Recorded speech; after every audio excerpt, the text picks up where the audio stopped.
যে আজকে পোয়া মাছ রানবো আলু দিয়া টমেটো দিয়া।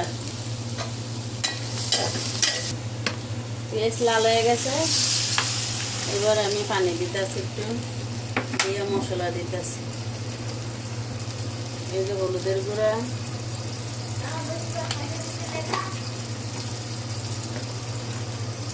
এই মরিচের গুঁড়া,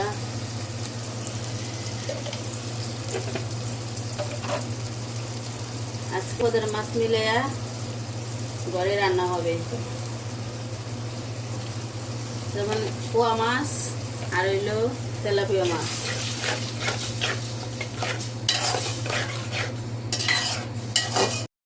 কষান শেষ, এখন আমি আলু দিয়ে দিব।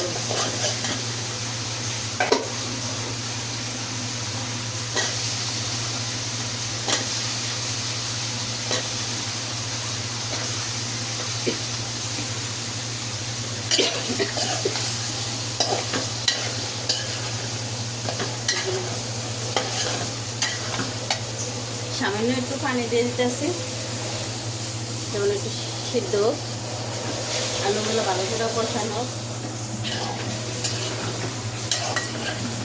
দেখে দিতেছি, এই যে আলু কষানো শেষ, লগে এখন আলু টমেটোগুলো দিয়ে দিব।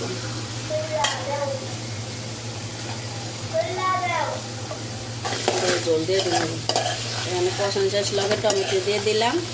এখন আমি জল দিব।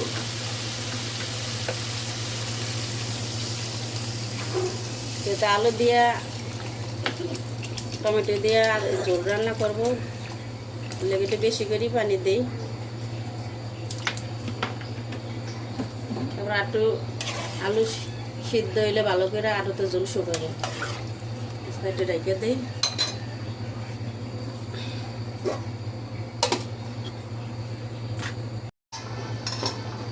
এই যে এখন আমি মাছ দিয়ে দিব, পোয়া মাছ, তারপরে এই যে তেলাপিয়া মাছ। এবার বলতে পারেন দুই পদের মাছ আমার ঘরে বাসে, কেউ খাইব পোয়া মাছ আর কেউ খাইব তেলাপিয়া মাছ, এই কারণে দুই পদের মাছ মিলে রান্না। এখানে একটু ডাইকা দিব। এই যে এখন আমি ধনিয়া পাতা দিয়ে নামিয়ে ফেলবো।